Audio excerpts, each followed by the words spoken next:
What's going on, guys? Welcome back to the TCG Empire YouTube channel. Today we are going over Tech Tuesday.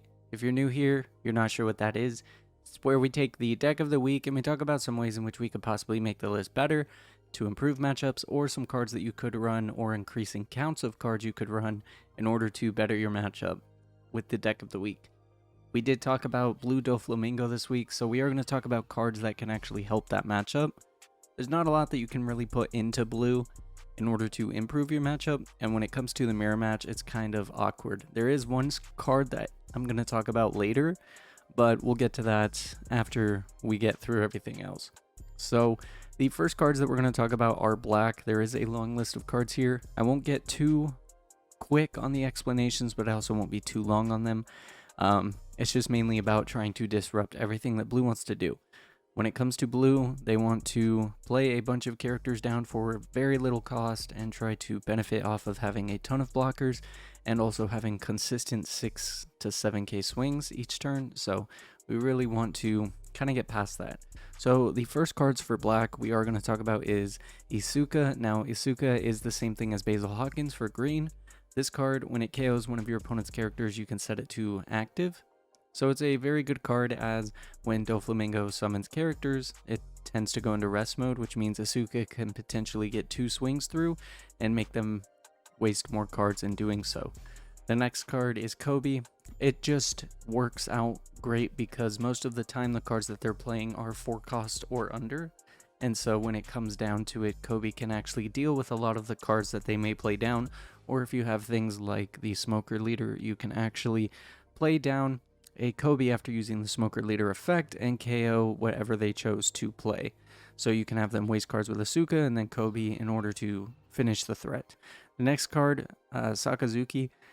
They don't really have many 5-drops and above except for their big boss monsters, but when it comes to Sakazuki, you can actually clear things indefinitely, which means that you can clear things like the 4-drop blockers that they may play, like the Boa Hancock and things like that. Next card, Smoker. So this card can't be KO'd by card effects. It can still be bottom decked, which is unfortunate, but with the effect of Smoker, usually they play 1 to 2 drops to kind of search with Perona, and you can capitalize on that by making it to where you can put a cost of 0 in play on their side and then swing for a 7,000 double strike. And if they don't have any blockers, that's really going to be hard for them to deal with because they have to choose between trying to block it and getting rid of cards or taking 2 life, which can be detrimental. Same thing with the next Smoker. It swings for 6,000 if there's a 0 cost in play and you can capitalize. The next card is Ice Age. Now Ice Age you don't have to play. It just is good because of the trigger. You can KO one of your opponent's characters with a cost of 3 or less, regardless of it being rested or unrested. And also it has a good main effect, as it can help potentially get rid of some of those big boss monsters that you might not want to deal with later on.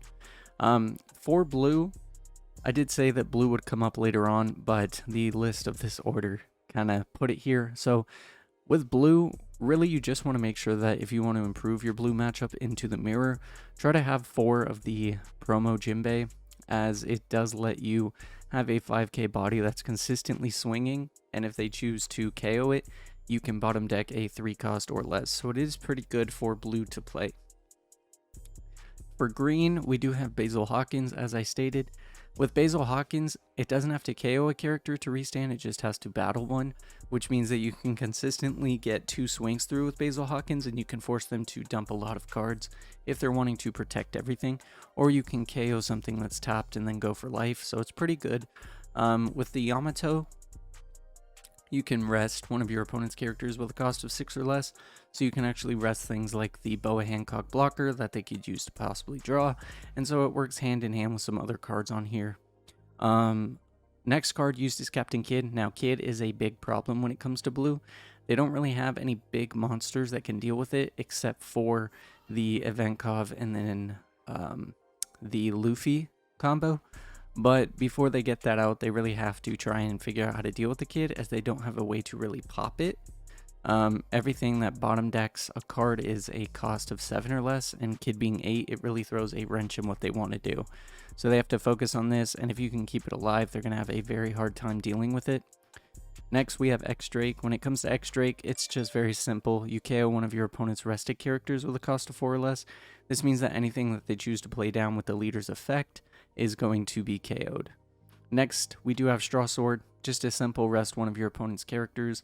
If they have a big body on board like a Mihawk and you want to get rid of it and they haven't swung with it yet or they just played it, you can actually rest it and then try to go for it. Or if they have a blocker that you really don't want in play anymore, you can try to deal with it. Next card, Paradise Waterfall. It's just good at being able to restand your characters just in case there's multiple swings coming through. It is good with blockers depending on what type of blocker you're playing. If you are playing the 7-drop kid, it means that you can technically use Paradise Waterfall and then restand it and have a blocker again for the attacks that might come through. Really good. The next card for purple, we do have the 10-drop Kaido. This just wipes the board. Everything in blue is there's no effects on it that say it can't be KO'd by effects like black characters, so the 10-drop Kaido is good because it removes all of the board presence. And with the hand that they have, they typically have a smaller sized hand as they're playing characters down to try and establish good board presence while also threatening and having a bunch of blockers, so Kaido can just really disrupt that. Same with the king. It gets rid of a 3 cost and a 2 cost. Now, there aren't really many cards that they're going to play that are 2 costs, but as for 3 costs, it really lets you get rid of things like the baby blockers that they might play, and you can get rid of a Doflamingo blocker as well as a law blocker with this, so it's pretty good. Next card, X Drake. It is a 2k counter, but if you want to play it for Dawn -1, your opponent trashes a card from their hand, which means it does activate their Love Mellows, but if they only have 2 to 3 cards in their hand, it means that there's less cards that they have to work with. And so it really puts a pressure on their hand as to what they want to do. Next card, Minotaur. Minotaur, it just has double attack. That's really the only reason I'm playing it. It just is a 5k double attack swing, so it puts a lot of pressure. And it might force them to waste a block that they really don't want to waste on a character. So it can really put them in an awkward position.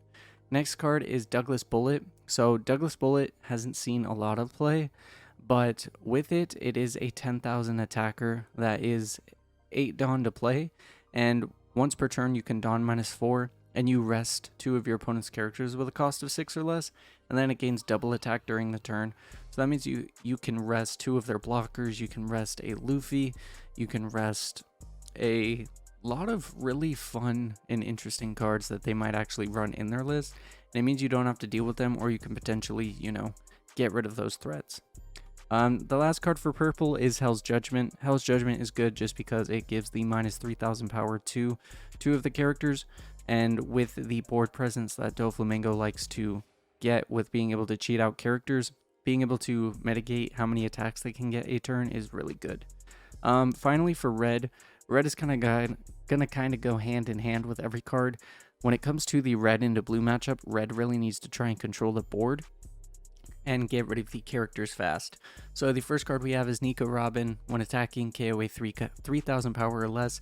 You can manipulate power within red a lot easier than any other deck. So this means that cards like Nico Robin can actually be a good card to play, as it can deal with blockers early on, and you can minus some power to bigger blockers or bigger cards and get rid of them. Next, Edward Newgate. It does give you a 2k buff, and then it also has the effect of Nico Robin, so you can get rid of any character really with the right power reduction, and giving you the plus 2k means that you can match the Doflamingo when they swing for 7,000, and you can also match some of their other attackers that they may use or combo out easier. Next, we do have Ace. Now, Ace states that give 2 of your opponent's characters -3000 power for the turn, and then it gains Rush if you have a Whitebeard Pirate as your leader. This is good because you can give 2 things -3000, which means that you don't have to use such big attackers in order to swing something that they might have put into play by tapping it with the leader's effect of Doflamingo. It means that you can actually give it -3000 and then possibly swing on it and KO it with something like a Nami, where they're going to have to really waste a lot of cards to protect it. And then if something happens and you need to swing with the Ace, you have a 7000 attacker that can really put a lot of pressure, and they won't want to dump so many cards to save it. Next card, Beppo. It just is the same thing when it comes to Nico Robin. We're just trying to play board advantage and take control of everything that they play. Same with Mass Deuce. Now Mass Deuce is 2000 power or less, but that can come in handy when it comes to things like Perona or things like the 1-drop Law Blocker. Next we do have Monkey D. Luffy. Monkey D. Luffy is good because when it comes down to it, your opponent can't activate Blocker when you're attacking with it if you have 2 Dawn on it, and so it's an 8000 swinger with the 2 Dawn, 9 with 3, and they can't activate Blocker, and if they have a low sized hand, then they can't really do anything, and Doflamingo likes to play a lot of blockers, so being able to get through Blocker is really good. Next we do have Gum Gum Red Hawk. Now Gum Gum Red Hawk is good because it does KO a 4000 power or less, so something that they might have tapped or something that they might have on board you can actually get rid of, and so it works out pretty well when it comes to trying to deal with the matchup. We do have Jet Pistol next, just more board removal, not much explaining. And then we do have Diablo Jam. Now this is the same effect as Luffy. If you're in the end game, they have a board full of blockers. You can actually play this, attach it to your leader, let's say, and swing for between 14 and 15,000 depending on your leader, and they can't activate Blocker, which is really good. So overall, the main points to beat blue is to really kind of control the board. So everything in here kind of controls the board or forces them to not go for your characters.